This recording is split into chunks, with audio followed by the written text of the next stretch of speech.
I've used more than 35 cold wallets over the past 6 years. I've worked closely with many of the brands, and I've learned from thousands of other cold wallet users here on the channel. So I thought it'd be fun to answer 100 of the most common cold wallet questions that I've gotten on this channel. So by the end of this video, you're going to know exactly what a cold wallet is, but you'll also have 6 years of knowledge in a matter of minutes. Now, I organized all these questions into logical order, starting with the foundational basics, working our way up to the most advanced topics. Let's get into it. Question number 1, what is a cold wallet? A cold wallet is a physical security device that generates and stores the keys used to access and manage your crypto offline in a secure environment. A cold wallet doesn't actually hold any crypto. It holds the keys used to access your crypto. What's the difference between a hardware wallet and a cold wallet? I use the terms interchangeably. A hardware wallet is a cold wallet. A cold wallet just means that the keys are stored offline. That could also be something like a physical piece of paper that you write your keys on. But really, it's the same thing. What's the difference between a hot and a cold wallet? A hot wallet is an app or software that generates and stores the keys used to access your crypto inside the software on your internet connected device, like your phone or computer. A cold wallet does all that offline. What's the difference between crypto exchanges and cold wallets? A crypto exchange is what's known as a custodial wallet. That means they own the keys used to access and manage your crypto, which is exactly why they can freeze your funds and lock your account. A cold wallet is a self-custodial wallet, meaning only you own the keys, so only you own and control your crypto. Do cold wallets work without the internet? Cold wallets themselves do not have an internet connection. That's why you must use them with either a phone or a computer with an internet connection to carry out crypto transactions, because your cold wallet has to interact with the blockchain where all crypto lives. Why do cold wallets exist? Since Bitcoin was created, there have been countless hacks that have resulted in people losing their crypto. Many of those hacks come from people's keys being stolen. So the only way to make sure your key is not stolen is to move it from an internet connected device to an offline device. And it's really that simple. When do you need a cold wallet? I bought my first cold wallet before I even bought my first crypto on an exchange. Before you buy crypto, you should have a basic understanding of how it works and the necessary tools to secure it. So I think you should have a cold wallet before you even buy your first cryptocurrency. Is a cold wallet worth it for small amounts? Unless you're just throwing $20 into an app like Robinhood to kind of see how it works, I don't think there's any amount of crypto that's too small to secure with a cold wallet. That's kind of like asking, should I leave $20 out on a table when I'm at a restaurant when I go to the bathroom? You could, but it's probably going to be stolen by the time you get back. It's the same thing with storing your crypto with a cold wallet. What was the first ever cold wallet? The first ever cold wallet was the Trezor Model 1 back in 2014. That's when they came out with the first product, and Trezor has remained one of the most reputable hardware wallet brands since then. Fun fact, they also invented the seed phrase that we all use. What was your first cold wallet? My first cold wallet was a Ledger Nano X. I bought this exact one 6 years ago. Since then, the battery has completely died, but I can still use it plugged in. And yeah, I still use it to this day. Moving on to the next category, how cold wallets protect your crypto. Starting with question number 11, how is a cold wallet secure? Again, the security of a cold wallet comes from how it stores your keys offline, usually in something called a secure chip, which is immune to attacks. They also have other security features like PIN or password protection, which prevents anyone from just picking up your wallet and being able to access your crypto. Has a cold wallet ever been hacked? To my knowledge, there have only been 2 cold wallet hacks, like actual hacks. The first one was the Trezor Model 1, and the second one was a cold wallet called the Cold Card MK2. Since then, both of these models have been discontinued, and they've released new and improved versions. How are cold wallets hacked? 99.9% of hacks aren't actually hacks, they're user error.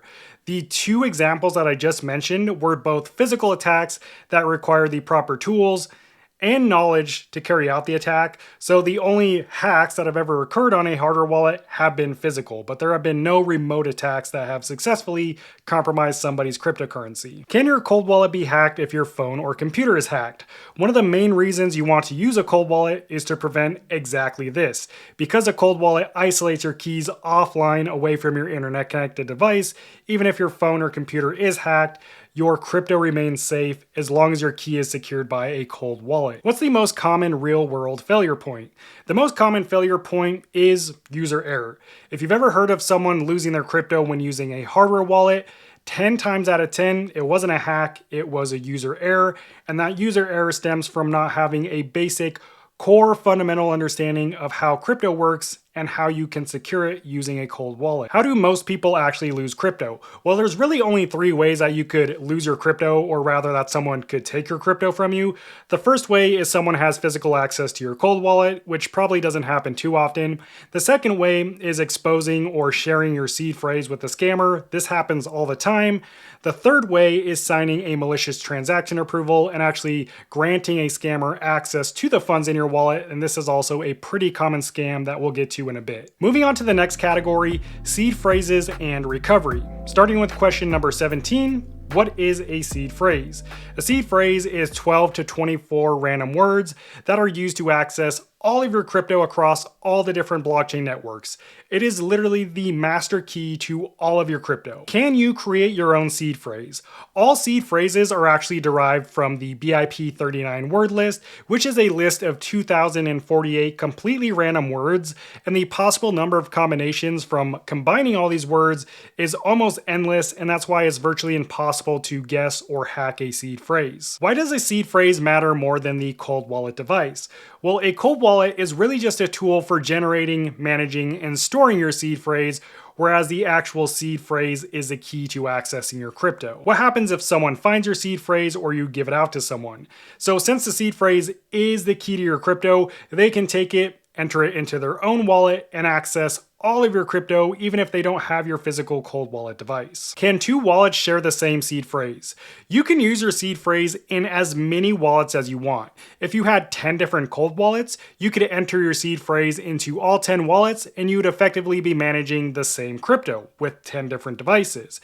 Now, if the question is, can 2 different wallets generate the same seed phrase, like your wallet generate the same seed phrase that my wallet generates, that's virtually impossible, and I don't think it's ever happened. Is writing your seed phrase on a piece of paper safe? It's funny because most cold wallets you get will come with this piece of paper that they expect you to write your seed phrase on, but this is a very short-term, temporary seed phrase storage method. This is not a safe way to keep your seed phrase because it's just a piece of paper and, well, paper can be ripped in half. Where should you store your seed phrase? I store mine in a metal seed phrase plate. You can find these on Amazon, or I'll link this exact one that I use down in the description, and it comes with everything you need to get your seed phrase onto the plate. And once you do that, this is going to last you a lifetime. As for where you should store your metal seed phrase plate once your seed phrase is in it, that's up to you to decide. What happens if you lose your cold wallet? If you lose your cold wallet, nothing really happens. Your crypto is still safe because remember, the seed phrase is the key to your wallet. So as long as you have your seed phrase, you can take it, enter it into a new wallet, and regain access to your crypto, and this is known as recovering your wallet. Can you recover your crypto on a different brand wallet? Seed phrases are not brand specific. That means if you create a seed phrase in a wallet like Trezor, and then you lose this wallet and you want to recover your crypto using a wallet like Ledger, you can technically do that. The only caveat here is that you want to make sure the wallet you're importing your seed phrase to supports the same cryptocurrencies that your previous wallet did. Otherwise, you just won't be able to see your crypto in that specific wallet. Why do cold wallets have pins or passwords? So a pin or a password is completely separate from your seed phrase. A seed phrase is a cryptographic security process that protects your actual crypto on the blockchain, whereas a device pin or password protects anyone from just being able to pick up your wallet and use it. What happens if you enter the wrong pin too many times on a cold wallet? A lot of cold wallets have something called a self-destruct mechanism. Now, obviously it doesn't actually explode. However, after a failed number of attempts trying to enter a pin, it will completely factory reset the wallet. That way no one can access your crypto, and to regain access to your crypto, you'd have to re-enter your seed phrase. What is a passphrase? A passphrase is a slightly advanced security feature that allows you to add your own word or phrase on top of your existing 12 or 24 word seed phrase. So doing that, you create a completely separate wallet, also known as a hidden wallet, from your normal seed phrase wallet. So in order to access this wallet and any crypto in it, you need both the seed phrase and your passphrase combined, and that's the only way you can get into it. Should beginners use a passphrase? As long as you understand that you need both your seed phrase and the passphrase to access that wallet, and if you lose one or the other, you won't be able to access your crypto, then absolutely, I think you should use a seed phrase. It's one of the most simple ways to add an extreme amount of security to your cold wallet and thus your crypto. Moving into the next category, wallet types and designs, starting with question 30, what is a Bitcoin only wallet? It's pretty self-explanatory. It's a wallet that only manages Bitcoin, and it's usually advertised as the more secure option for storing Bitcoin because it has less code, it has less attack vectors, but that doesn't instantly make it more secure. Are Bitcoin-only wallets more secure? I spoke with one of the top wallet manufacturers in the world's security team about this exact topic. They told me that Bitcoin-only wallets really is just marketing aimed at Bitcoin maxis, and while there is technically less attack surfaces, again, that doesn't mean the wallet is more secure or less secure. It just means that there's potentially less vulnerabilities. What is an air-gapped wallet? An air-gapped wallet is a physical wallet that has no external forms of communication, no Bluetooth, no USB connection, no cables. They usually sign transactions using QR codes or even micro SD cards. Are air-gapped wallets more secure? According to security experts at Shift Crypto who did a study on air-gapped wallets, they don't offer any more security, but they do introduce additional complexities, which if you're a beginner can actually mean it's even more dangerous to use. So not only is it not more secure, but it can be more complicated, which can lead to more mistakes. So no, an air-gapped wallet is not more secure. What's the difference between seeded and seedless wallets? Well, a seeded wallet is one that generates a seed phrase for you and shows it to you so that you can record it and store it somewhere safely. Whereas a seedless wallet, it still generates a key for your wallet, but it does it internally inside the device and never reveals it to anyone. That way the user can't accidentally reveal it to a scammer. Are seedless wallets secure? A seedless wallet is just as secure as a wallet with the seed phrase, but there are some trade-offs. If you use a seedless wallet, then you are solely reliant on the physical device to recover or access your crypto. Whereas if you have a seed phrase, you can always take that seed phrase, import it into a new hardware wallet, and gain access to your crypto that way. Are touchscreen wallets safer? Some wallets have buttons, some have a touchscreen. Both are equally secure. This is purely a usability feature.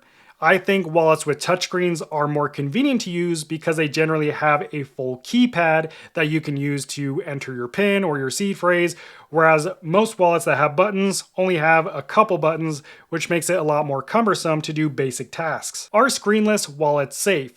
A screenless wallet can be safe if designed correctly. They still store the keys to your crypto in an offline environment, like in a secure chip.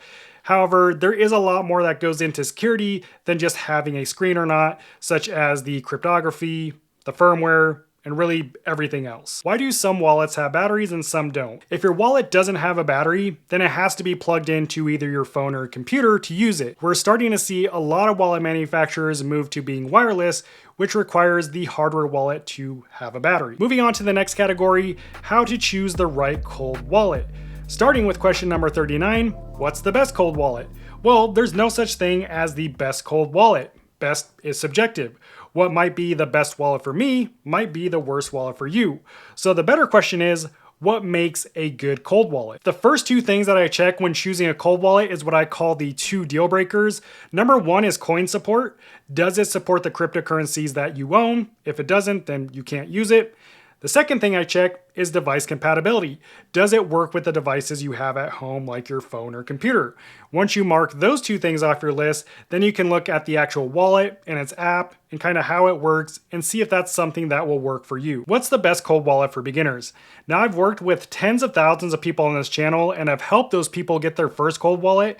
Most of them go with Tangem because it is the most beginner-friendly wallet on the market. It supports the most amount of cryptocurrencies, and the only thing you need to use it is your Tangem wallet and your iOS or Android phone. So Tangem, in my experience, is the most beginner-friendly wallet. So if you are someone looking to get their first cold wallet, definitely check out Tangem. I'll drop my discounted link down in the description, along with my full step-by-step user guide if you want to check it out. What's your favorite cold wallet?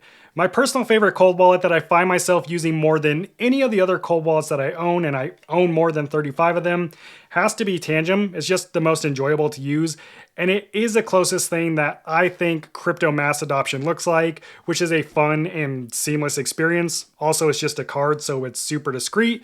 You just hold it up to your phone and it works. There's nothing else to it. Now, if I had to choose some runner-ups, I would say the Ledger Flex and the Trezor Safe 7 are my two other favorite wallets, really because, again, enjoyable user experience. Both of these will work with your phone and your computer using Bluetooth. So yeah, those are my favorites. Are cheap wallets still secure? There are plenty of affordable wallets under $70, Tangent being one of them, along with the Ledger Nano S Plus, and they're just as secure as some of the more expensive options.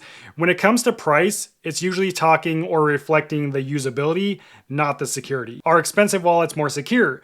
One of the most expensive wallets you can buy is the Ngrave Zero, which is well over $400, but it's not actually more secure than most other wallets on the market. Its price tag comes from its large touchscreen and its unique design. So again, it always goes back to usability and build quality, not necessarily security. What cold wallet marketing terms should you ignore?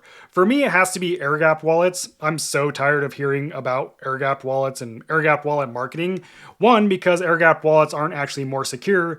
Two, because most people don't even understand what air-gapped actually means. A lot of people think that it means the wallet isn't connected to the internet, but that's true for all cold wallets. That's why they're called cold wallets. Are there any cold wallets you don't recommend?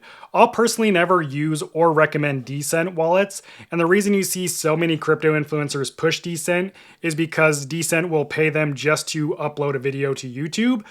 But I spoke with Decent directly and they told me they have zero plans to ever open source any parts of their wallet, so it remains 100% closed source. And for me, that's kind of a red flag, so I'll never use it. And I'll touch on what open source and closed source means here in a bit. How often should you replace your wallet? This is a tough question to answer because it really depends on how quickly security and technology is evolving. I would say every 5 years is a good expectation. However, we've seen wallets like the Ledger Nano X that have been around for nearly 10 years now, and they still work completely fine and are secure to this day.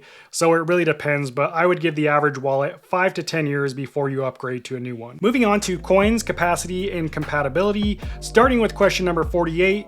Do cold wallets support multiple cryptocurrencies? Unless you buy a Bitcoin-only wallet, which only supports Bitcoin, most cold wallets are going to support several different blockchain networks, and as a result, several different types of cryptocurrencies, usually thousands of different cryptocurrencies. So when you choose a cold wallet, your goal is to get one that supports all the cryptocurrencies that you own. How much crypto can cold wallets hold? Well, cold wallets don't actually hold any crypto. Again, your crypto only lives on the blockchain. It doesn't exist anywhere else. A cold wallet holds the keys used to access that crypto. So there is no limit to how much crypto you can manage using your cold wallet. If you owned $1 billion worth of cryptocurrency, you could technically use one cold wallet to manage all of that. What if a cold wallet company shuts down? If a cold wallet company goes out of business, you'll likely still be able to use the wallet, just don't expect any updates. However, as long as you have your seed phrase, which I'd argue is even more important, you'll be able to access your crypto by taking that seed phrase and putting it into a different brand wallet. Moving on to the next category, and this one is super important, sending, receiving, and everyday crypto transactions. Starting with question number 51, how do you send crypto to a cold wallet? Well, sending crypto is really always the same process, kind of like sending an email. When it comes to sending crypto, the first thing you do is you copy the receiving address from your receiving cold wallet. You paste it into the send spot, wherever you're sending the crypto from, like on a crypto exchange.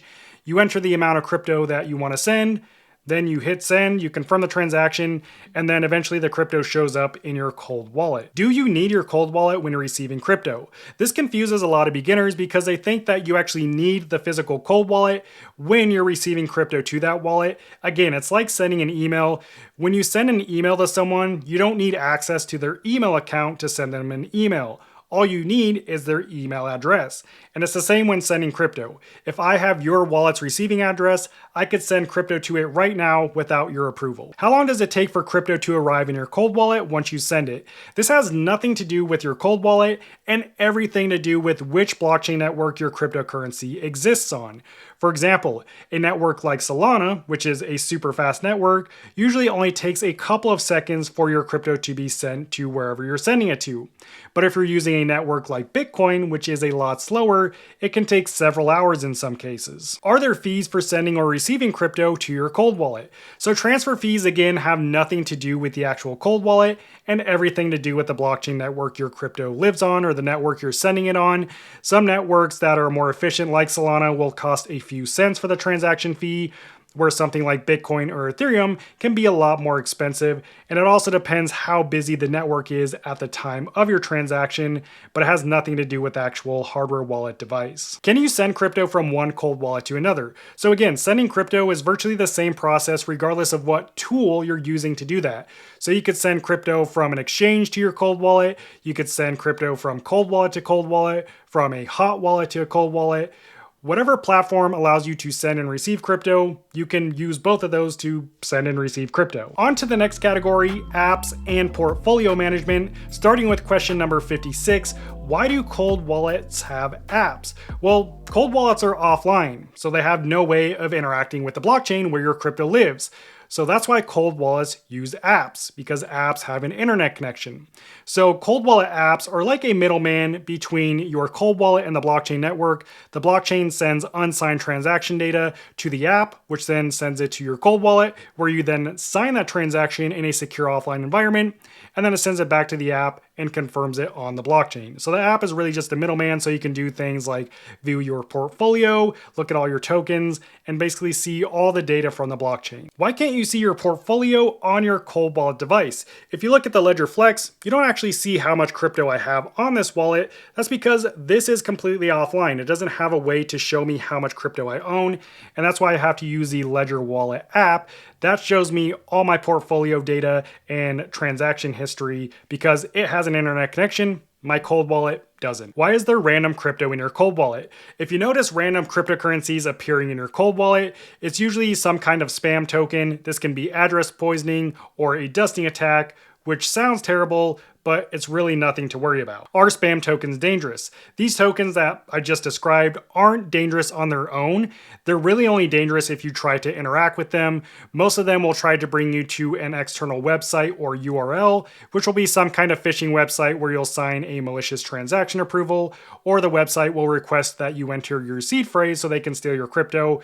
If you just ignore these tokens, you're going to be safe. Do cold wallets charge fees? Cold wallets do not charge fees. When you send, receive, or just hold crypto, any fees incurred from doing that do not come from your cold wallet or the company. They come from external factors like the blockchain network, or if you're buying, selling, or swapping crypto in your cold wallet, those fees are charged by the third-party crypto exchanges that are offering those services. Can you buy and sell crypto on a cold wallet? So most cold wallets today allow you to buy, sell, and swap crypto directly in your cold wallet app.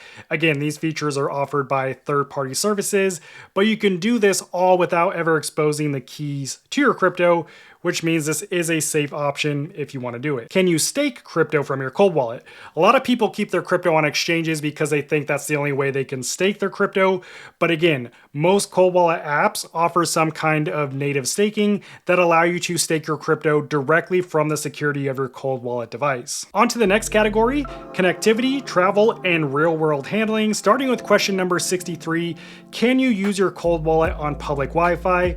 Well, again, your cold wallet does not connect to the internet, so that's not going to affect the security of your cold wallet.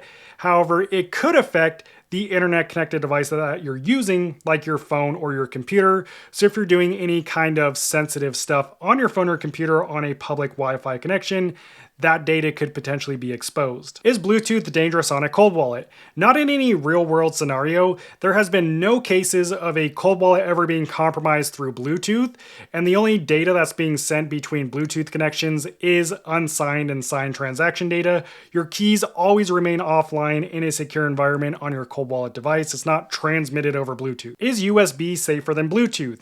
Neither is inherently safer. They're both just forms of communication. A Bluetooth connection is a wireless form, a USB connection is a physical form. Neither of these connections have ever resulted in a cold wallet being hacked. Can you travel with a cold wallet? You can, and I have. However, there are some key things to keep in mind.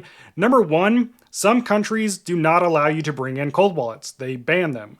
Number two, you'll probably have to put your cold wallet through an X-ray machine. So you need to make sure that it doesn't break the wallet if you're putting it through the machine.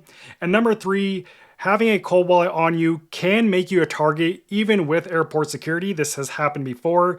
So the only cold wallet that I would honestly ever recommend traveling with, and that I've only ever traveled with, is Tangem, because it's just a card. You can put it with the rest of your cards in your actual wallet, and no one's going to know that this is a cold wallet. Where should you keep your cold wallet? This varies by person and really depends on your living situation, but in general, you want to keep it in a secure location that's out of sight, where you only have access to, but also where you have access that's easy enough to get to in case of an emergency. Where that is, I can't tell you. What is a $5 wrench attack? This is a physical attack where someone actually attacks you as a human and threatens you so that you give up your crypto and send it to their wallet address.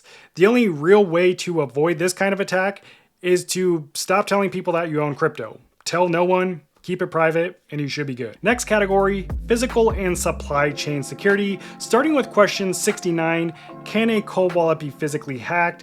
We already know cold wallets can be physically hacked, but this requires the hacker actually stealing your wallet, then having the necessary tools and knowledge to hack the wallet, and that assumes the wallet that they stole has a physical vulnerability, which most wallets don't. For 99.9% of crypto investors, physical hacks are not going to be a concern at all. What is a secure element? This is a special security chip found in most cold wallets on the market today. This is generally where the key to your crypto is stored, and it prevents hackers from being able to extract that key both remotely and physically. This is what I consider an industry standard today. So if your cold wallet doesn't have a secure chip, get a new cold wallet. Should you buy a used cold wallet? Well, would you buy a house that your neighbor has the key to, assuming you don't know the neighbor? Probably not. And that's basically what you're doing when you buy a used cold wallet. It could arrive already set up, and the person that sold it to you could have the key, or they could have physically modified the device so that they could extract your crypto. I would never ever recommend buying a used cold wallet. Is it safe to buy a new cold wallet from Amazon? It probably is. I would personally never do it myself, and compromised cold wallets have been shipped from Amazon before. But the cool thing is, most cold wallets on the market today have some kind of firmware authentication that proves the wallet you get is legit, and this is done during the setup process. However, I would never risk it. Also, if you order through Amazon, you're not getting the discounts and promotions that a lot of these manufacturers offer, so you usually end up getting the worst deal anyways. How do you verify your wallet is genuine? Well, like I just said, a lot of wallets will have a firmware authentication check. This is usually done during the setup process, but you also want to ensure that when you set up your wallet, it has you generate a brand new seed phrase and doesn't already come with one generated. If it comes with a seed phrase generated, that means someone else has your seed phrase too. On to the next category, transaction signing and security. Starting with question number 74, what does signing a transaction mean? Signing a transaction is the process of cryptographically authorizing a specific action, such as sending or swapping crypto, and this is done internally inside your cold wallet device using your private keys. What is blind signing? Blind signing is signing a crypto transaction that you can't fully read or don't fully understand because of how it's displayed. Either it's not displaying enough information, or it's displayed in some kind of cryptographic code that's virtually impossible to read for the average person. Is blind signing risky? It definitely can be, because again, you don't know exactly what you're approving, so you could be unknowingly approving a malicious transaction approval that is allowing the scammer to take crypto out of your wallet. Moving on to the next category, firmware and deep security. Starting with question 77, why do cold wallets require firmware updates? Well, most firmware updates fix a number of things. It could be user interface issues or just make it more smooth to use. It could also be security patches if a vulnerability is found, or sometimes it's just to add new features like different blockchain networks and coin support. Do all cold wallets require firmware updates? Most of them do, but some wallets like Tangem don't. However, all wallets require some kind of update, because in order to add new features and fix things, they do have to update something just not all these updates are done through the firmware. Like with Tangem, it's done through the Tangem app. Can firmware updates be dangerous? Technically, they could be if you're downloading them from unverified sources. Generally, with any cold wallet, you're going to download the firmware update directly in the cold wallet app or from the cold wallet's website. You would never want to download it from some third-party website. Should you always update your firmware? You should always update your firmware, but you don't need to do it right away once the new version comes out. You can give it a few days and see if there are any bugs or things that needs patched. But you do want to do firmware updates pretty often, because what can end up happening is you miss out on a bunch of firmware updates. In some cases, I've seen people miss out on years worth of updates. Then you go to use your wallet and then you can't even use it because you have 3 years of updates to do before you can access your wallet, which can be an issue if you're trying to do something in a hurry. What is an open source wallet? An open source wallet means that both the hardware and the code used to build that wallet is 100% public for anyone to view. So random security researchers, white hat hackers, they could all view and read this code and understand how the wallet was built and how it works if they want to do that. What is a closed source wallet? Well, it's pretty much the opposite of an open source wallet. All the code that's used to build a wallet is kept private within the company, so that means no one externally or no one publicly can view the code and see how the wallet actually works. Is open source safer than closed source? Well, there's pros and cons to both. If a wallet is 100% open source, that means anyone can view the code and find potential vulnerabilities, but that also includes bad actors. So if the bad actors find the vulnerability before the good guys, they could potentially exploit it and use it to steal users' crypto. Whereas 100% closed source code is kept private to the company, so it's almost impossible that someone externally will find an issue with the code. However, that means you are trusting the company 100% and that they don't have any bad actors working there. Should you trust closed source wallets? I wouldn't personally trust a 100% closed source wallet, but there are a lot of wallets on the market that are partially open source. So maybe the firmware or the secure chip is closed source, but the app is 100% open source. As long as there is some kind of external or public transparency, that makes me feel a lot better versus a company that keeps everything private to themselves. What is a multi-sig wallet or multi-sig setup? Well, it's a security feature that requires multiple wallet signatures to approve a single transaction. So for example, you need 3 out of 4 signatures to approve one crypto transaction. Should beginners use a multi-sig setup? Most people do not need a multi-sig setup. It just introduces more complexities that could lead to more mistakes, which is the #1 reason people lose crypto in the first place. For most people, using a secure, reputable cold wallet is going to be all the security they need to secure their crypto for years to come. Can a multi-sig setup be dangerous? One of the most popular examples of a failed multi-sig setup comes from the popular 2025 Bybit hack, where the CEO accidentally signed a malicious transaction, sending $1.5 billion worth of crypto to scammers' wallet. The reason he signed this transaction is because the third-party safe multi-sig platform that the company used to secure their crypto was actually compromised, and that resulted in the malicious transaction. So yes, multi-sig setups can introduce complexities and vulnerabilities that you might not be aware of. Can cold wallets interact with DeFi safely? DeFi platforms where you might swap crypto, claim airdrops, or maybe even mine crypto can be safe. However, you don't know for sure if the platform you're interacting with is always safe. So you should never use your main cold storage wallet that holds the majority of your crypto portfolio to interact with DeFi. You should use a completely separate either hot or cold wallet for interacting with DeFi, and keep a small amount of crypto on that wallet, if any, really just enough for the transaction. Moving on to the next category, scams, threats, and common pitfalls. Starting with question 89, do cold wallets protect you from phishing? Cold wallets protect your keys, but not your bad decisions. They make it so that no one can take your keys either remotely or physically. However, if you do something that basically gives the keys to the scammers, then they can take your crypto. They don't protect you from user error. What is a smart contract? It's a set of rules that you must approve that allows a platform you're interacting with to move or manage your crypto. Nothing can happen until you approve it, and once you do approve it, the contract can only act within those terms. What is a malicious smart contract? Well, it looks like a normal smart contract, but instead of approving a certain set of rules, you're unknowingly approving the scammer to take all the crypto out of your wallet, and this is one of the most common crypto scams scams that most people still don't realize exists. Can a cold wallet stop malicious transaction approvals? The short answer is no. However, a lot of cold wallets now have something called a scam detector that will warn you if it thinks the transaction you're signing might be malicious, but I would never rely on this to not sign a malicious transaction approval. The best way to avoid signing a malicious transaction approval is to just use a dedicated wallet for signing smart contracts and a dedicated wallet for storing the majority of your crypto portfolio. That way, if you do sign a malicious smart contract, you don't lose all of your crypto. Moving on to the expert insight category, how many cold wallets do you actually need? Well, there's no right answer to this, and it really depends on how much crypto you own and how you want to spread your risk. If you have $50,000 in one wallet, then that one wallet holds 100% of the risk. Whereas if you split that $50,000 into two wallets and you have $25,000 in each wallet, you have effectively split your risk in half. So it really depends what you're comfortable doing. Are cold wallets quantum proof? There is no such thing as a quantum proof cold wallet.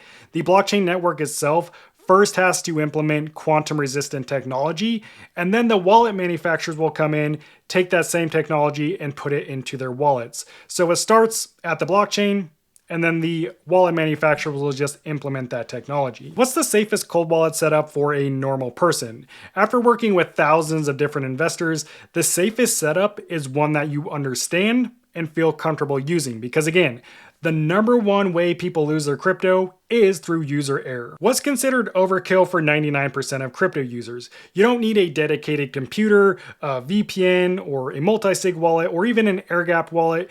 You need a reputable cold wallet that you understand and know how to use. It's really that simple. Do you really need a cold wallet, or is it just a gimmick? Well, I live by what I teach, and like I said, I bought my first cold wallet before I bought my first cryptocurrency. But if you're still unsure if you actually need a cold wallet or if it's right for you, I break down exactly who needs a cold wallet and how to use it effectively in this next video. I'll see you over there. God bless and peace out.